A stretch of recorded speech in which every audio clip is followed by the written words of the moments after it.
So thank you everyone for joining us. We are so excited. Shonda is a physical therapist, an exercise guru, a diastasis recti, you know, everything. So, and just, I feel like this is one of the most common questions I get as a pelvic health therapist is all about diastasis recti. Like, what is it? What can we do about it? How do we help it postpartum? How do we say it even? So I wanted to bring you on. I know. I wanted to bring you on because I feel like you have so much great information. And I mean, as a PT, I feel like we just get this training that is a little bit different than just exercise science. So when you kind of bring this from exercise and PT together, I feel like you can get some really great, you know, programs for women recovering from diastasis. So go ahead, Shonda, and just like introduce yourself. Tell us about yourself so we can kind of get started because we had so many questions. I'm going to keep it super short. So I am Shonda. I'm a mom of two. She already said that. I'm a physical therapist. I've been doing that for 14 years, orthopedic background. And I got really into the women's health after I had my babies and had my own diastasis recti. Talk about your major shocker, being a personal trainer, being fit through your whole pregnancy, and then you have a gap, right? And so this has been, my son is 6 and my daughter's 2.5. So it's been a few years now, but just the process of healing myself in that I began sharing my own personal journey and just being super transparent about, you know, my extra skin and this pooch that won't go away. And, you know, just the struggles and wins that kind of come with the process of healing your diastasis recti. And so with that, I just began helping other moms heal. And that's just been a total blessing because I've been able to help moms, not just, you know, locally or within the US, but also globally. So it's just been a wild ride just from me having diastasis myself. Well, and I think that that's really powerful because if you go through something yourself, I feel like you're really able to empathize with other individuals who have it. Like, I was a physical therapist for years, but like going through my own pregnancy and birth really changed the way that I was treated. Your whole aspect of the entire thing. Absolutely. So why don't we start by jumping into some questions we have. Why don't we talk about, you know, diastasis recti? So one of the most common questions is like what to not do if you have it. I feel like people are frozen and they don't know what to avoid if they have it. So can you just start with like what's okay and what's not okay if you do have this abdominal separation postpartum? Yeah, so I'm a big advocate of, you know, not taking these no-no lists and letting it be your end-all be-all of what you can and can't do, right? So I'm a big advocate of you actually getting with a specialist, whether it be a pelvic floor PT, women's health PT, postpartum specialist of some sort, and letting them assess you and see what your individual body can do, because that will release so much of the fear, the doubt, or being stuck. Because then you can see, okay, can I do a plank? So instead of just saying, I can't do a plank, I can't do a crunch, I can't do sit-ups, I can't twist, I can't move, which I think is a little bit crazy because we twist all the time. We twist and move all the time. So how is it that we can't do these things, right? And so I rather tell moms, you know, see what your individual body can do versus taking these lists of things and then not, you know, removing all exercise from your regimen because you're so scared to do everything. Because you may be able to do a plank, right? If you learn how to do it in the proper way, with the proper breathing and the proper deep core muscle engagement, you may be able to do planks. So why take them out of a regimen? And it may be something that your individual body needs in order to heal your diastasis completely.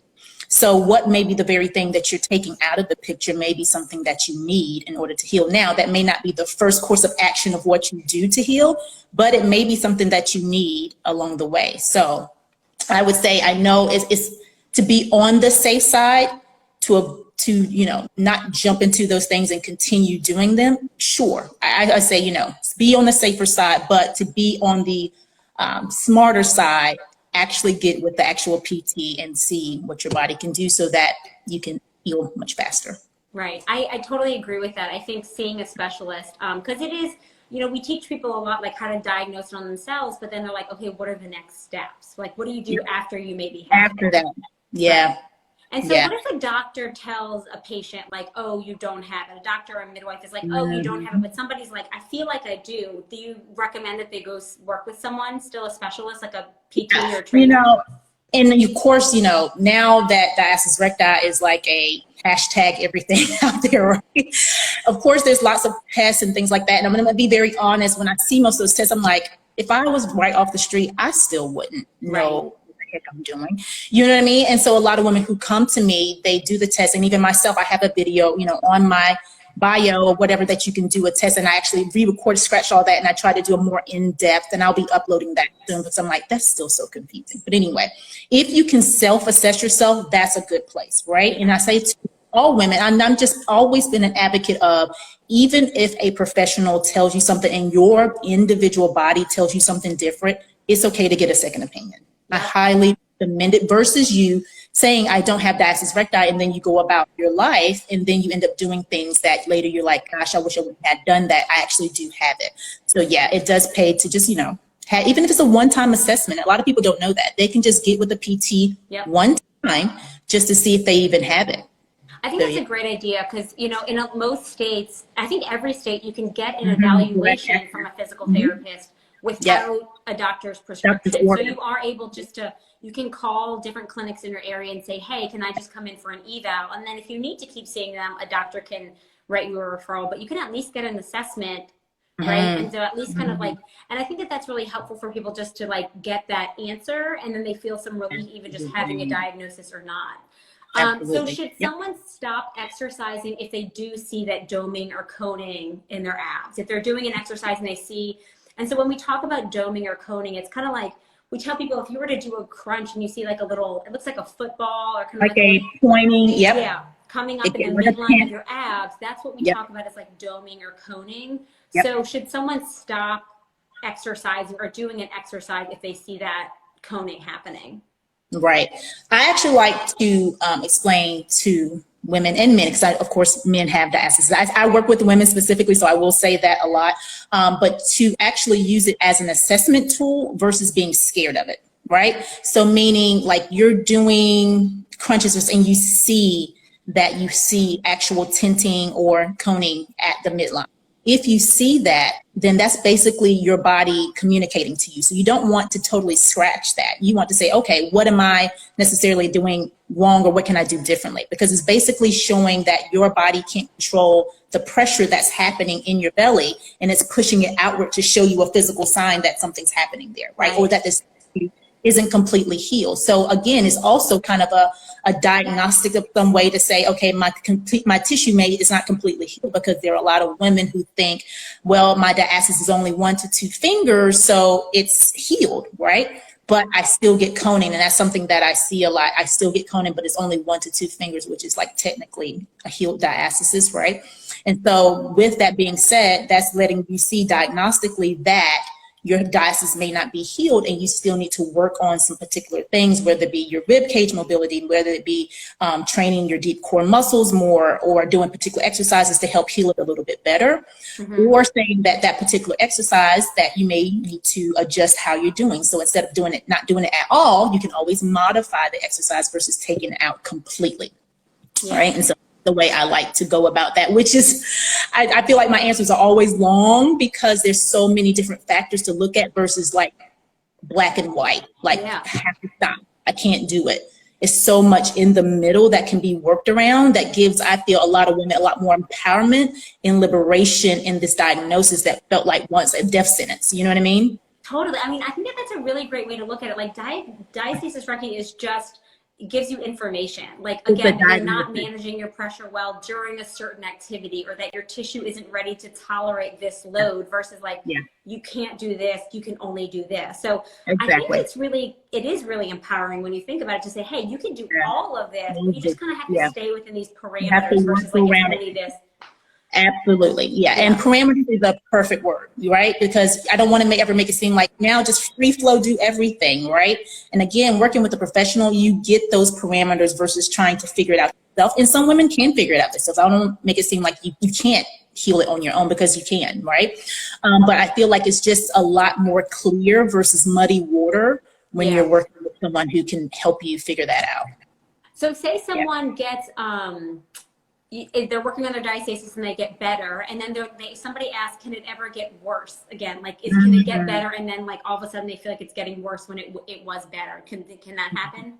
Right. Yeah. So anything can happen.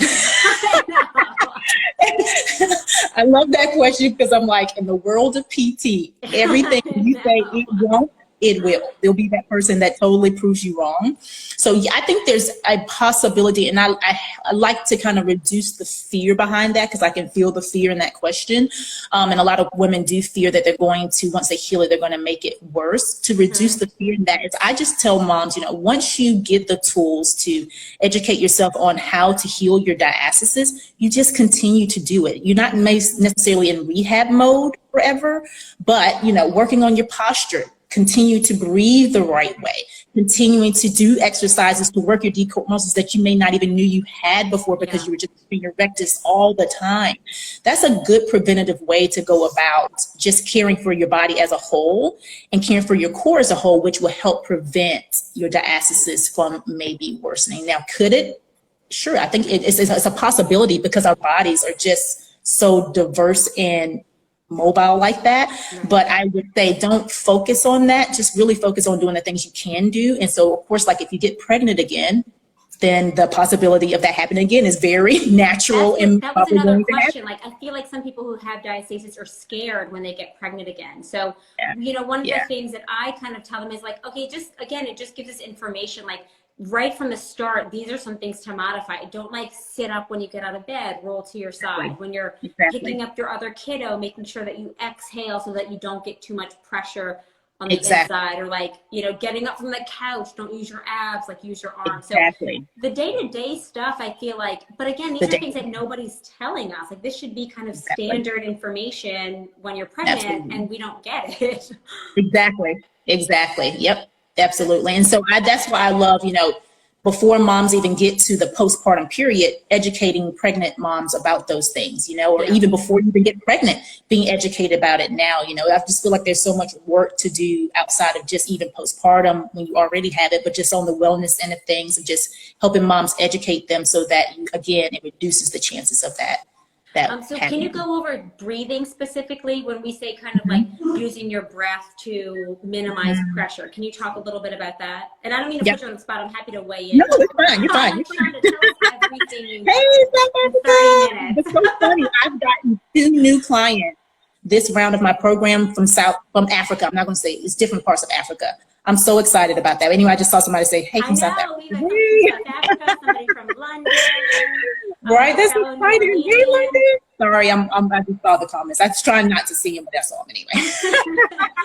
But anyway, the breathing, yes. So a lot of people, I'm going to say, tend to be shallow breathers, right? And so with healing your core, you want to learn how to do more diaphragmatic breathing or 360-degree breathing, where you're getting your rib cage and your lungs and everything in the breathing process, because our cores kind of work together, like our pelvic floor and our core and our lungs and our rib cage and our diaphragm, all those things work together. And when they're working together, our cores heal so much better, right? And breathing wise, instead of, being more of a up here, you want to breathe and see rib cage mobility and everything happening there. And that's more like diaphragmatic breathing. I mean, your diaphragm is actually involved in the process of your breathing versus kind of hanging out there, and your chest muscles and your neck muscles are all doing the work of your breathing. Yeah. And I think it's a great point about breathing. We talk about it like 360 breathing. So I do the same thing. I have people kind of put their hands on their ribs. Like this, and kind of breathe into your ribs, forward and back and side to side. And we don't think about, though, that when we're pregnant, we don't get great rib mobility because we've got baby pushing up into that. And then postpartum, we've got these long, weak abs, or we're carrying baby in a carrier and everything's kind of crunched down. So all of those things make a difference in how we kind of recover. And so I think that's why it's really helpful to have these little strategies about, what can people do at home to help? What's your thoughts on binders, like postpartum binders, if you have diastasis? Right. My take on it is more so in the early postpartum period, if you need it, use it, right? And so if you need it, make sure that it's more like a therapeutic grade binder versus something like a corset or something that's really tight on your core, because like you said, this is a healing period for your body. So if you're putting a lot of pressure on that core system, then it's not going to allow things to shift and get in the right place as it should. And you're kind of relying on that corset versus relying on your core muscle, which I believe in. Go ahead and getting moving and engaging as soon as you can, as soon as your body feels ready, right? Meaning just breathing. So I'm not saying go out and do core exercises. What I'm saying is start breathing again, because again, your lungs and everything's been pushed up by baby. We got to get those things back into place by using them and getting those neurons and muscles firing again. That was kind of laying dormant because everything's been pushed up, right? And so, did I answer the question? Yeah. Like when to use them. Yeah, so because like a therapeutic grade one.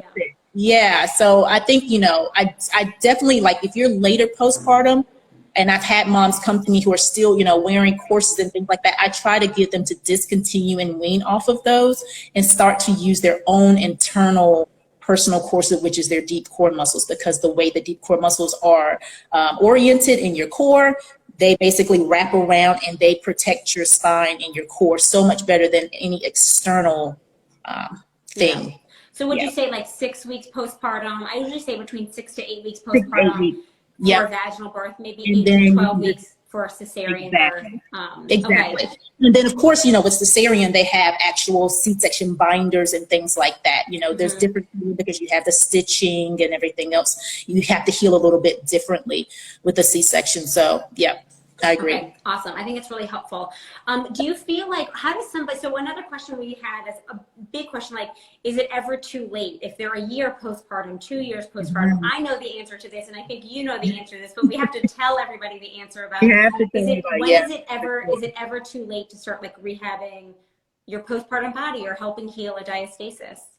Right. And I think both our answers is pretty much no. It's never in the sense of what I like to tell people, just like your bicep can grow and get stronger again, your core muscles can grow and get stronger again, right?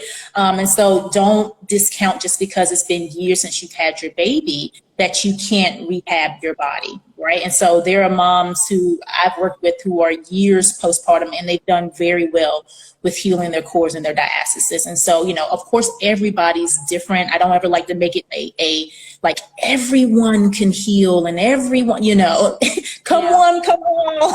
Sit in the diastasis healing line, I don't ever want to make it seem like that, but I also want to empower moms that you don't have to be early postpartum to heal. And some moms will say, I'm 18 months postpartum. Is it too late for me? I'm like, no, this is great. This is a great period. And even if it's been 18 years, still try, I always still try to heal your core. There's so many various benefits. Even if your diastasis does not go down to 1 or 2 fingers, there's so many things that we work on that your body has probably been neglected of that you could benefit from. Yeah, I think so I totally agree with that. It's never too late. And I actually think about my own postpartum journey, and it wasn't until like my second son was 18 months that I feel like I was coming up for air. And I'm like, if you would have given me any exercise routine, I probably wouldn't have done it because I was just in the trenches. Yep. And so sometimes that later postpartum makes you more compliant and have the space to do these things versus feeling all this pressure of I've got to fix everything, because you're just, I mean, if there's any expecting moms out there, and I don't mean to scare you, but it's overwhelming at first. And I think it's a lot of pressure to be like, what do I start doing right away,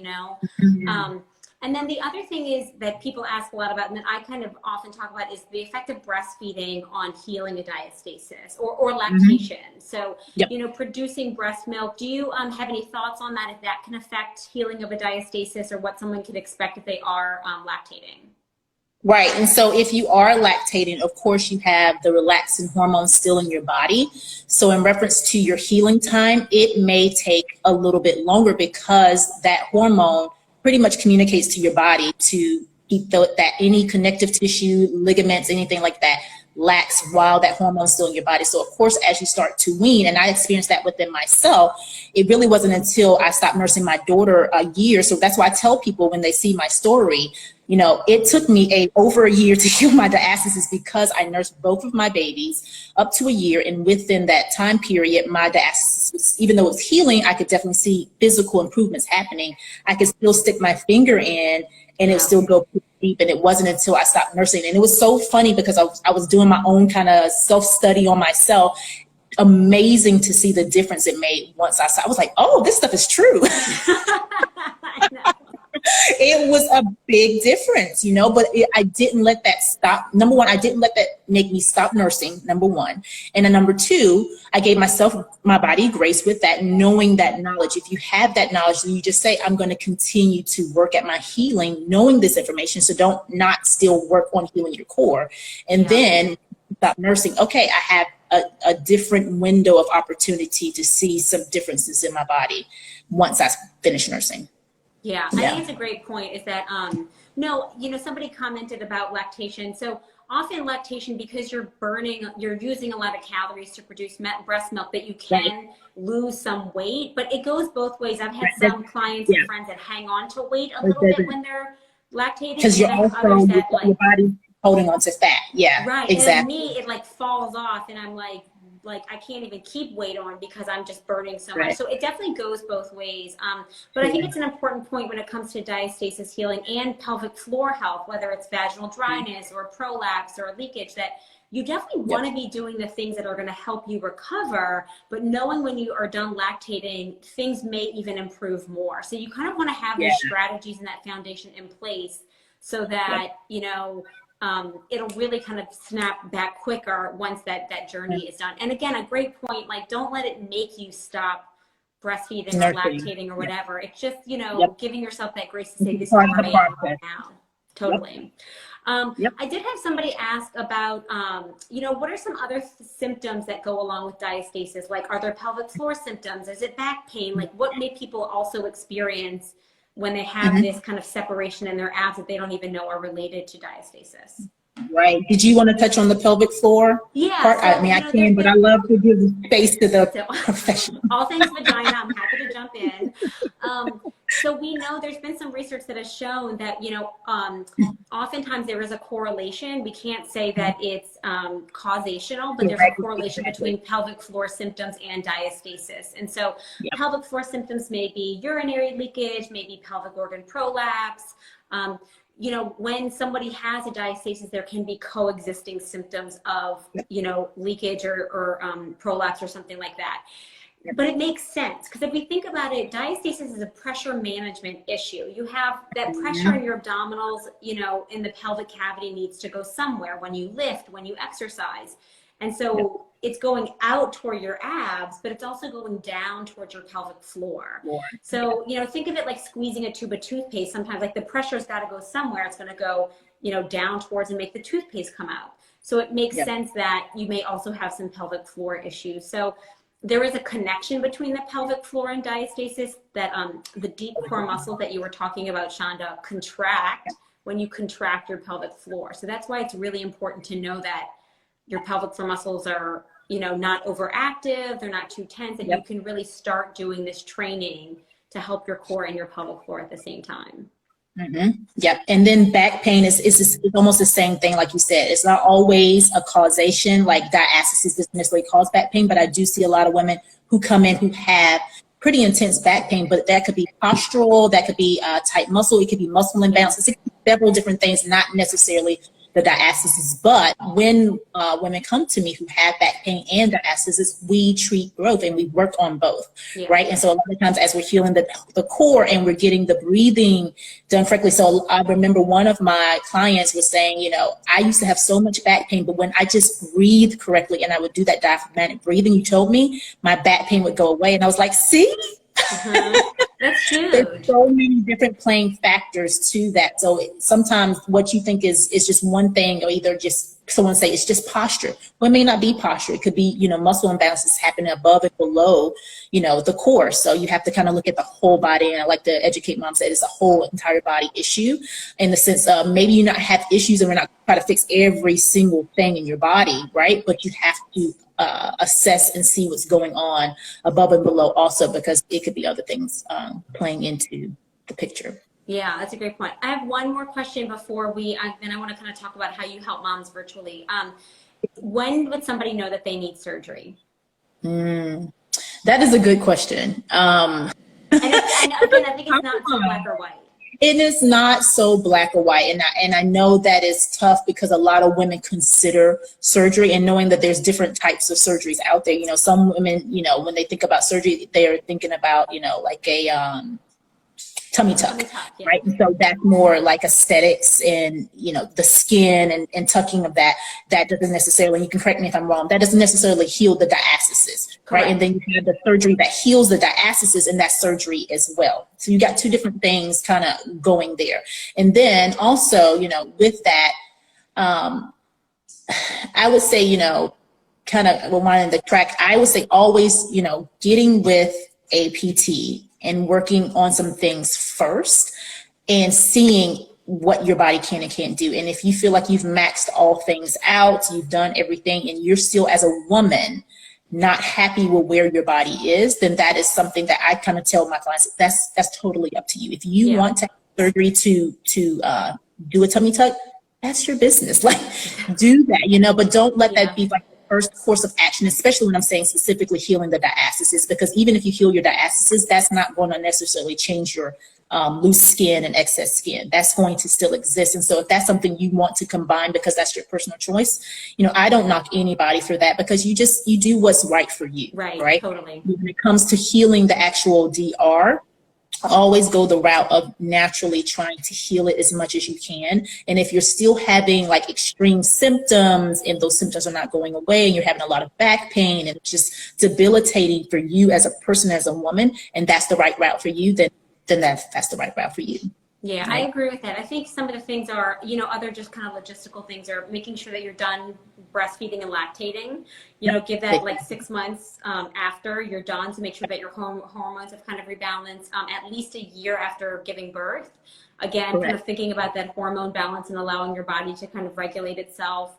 And then make sure that you're done having children. So if you are planning on having other children, I would wait until you're done, so that you don't kind of risk a reoccurrence. But I think the one thing is this kind of even like surgery for your knee. Before you go have surgery for your knee, like we see people for prehab, we see people for rehab before surgery. So it's the same thing, like learn the strategies, learn the techniques, so that even if you have a surgery, which I've had patients who have recommended to do it because we just haven't met the goals that they are wanting or needing, that you still know how to properly engage that pelvic floor, know how to properly exercise, kind of, safe strategies and things like that, to make that surgery successful and last. So I think those are all great points. So tell us a little bit about your program with working with moms and how you do that virtually. And like, if people want to work with you, I know you have a very long waiting list to work with you. Which is still pretty crazy, but yeah. So my program is a normally 8-week program. I've actually extended it out to 12 weeks this round because of the holidays. I just want to give moms a little extra accountability, but it is one-on-one, and I'm actually trying something a little bit different and doing group as well. So, but it is basically pretty much everything I talked about here, where I'm assessing you, pretty much head to toe, looking at for muscle imbalances, muscle weaknesses, assessing your diastasis, kind of hopefully clearing some of that shades of gray and that muddy water part of your healing process, to help give you guidance on what you need in order to heal your diastasis. And so, like I said, there's so many playing factors to healing a DR, that I feel like an ebook or, something like that, it's hard. It's too much. It's an overwhelming, even with my program, I still feel like it's an overwhelming process, which is why I'm very hands-on with every client that I work with, in which I'm walking them through everything, so where they have access to me throughout the amount time of the program. They have access to me to send in videos, to get feedback and things like that. And what did I not So say it's like about one-on-one video training, like virtual. Correct, training. exactly. Oh yeah, and it's via Zoom, correct. And so I do, because I have my personal training and my corrective exercise specialist certifications, is allowing me to see women globally versus just, in my city, in my town, in my state. And so that's been a true blessing, because then I'm allowed to help women that are in areas where they're not having women's health specialists there that can guide them through that. So that's a big blessing to be able to help women that don't have access to that. That's perfect. Yep, I mean, I think now during these times to be if we're not able to leave our house to go to see a physical therapist, we don't have access one because of, they're miles and miles away. So I think that this is a really great opportunity to kind of still work with someone. And I mean, I know for me, like accountability is a huge issue. I have like subscriptions to 5 different exercise programs. And so I really feel like meeting with someone is what puts a fire under me to be like, okay, I've got to get this done, And that's a big part of my program, is the accountability piece. And then having other women who have diastasis too and being in a group with them.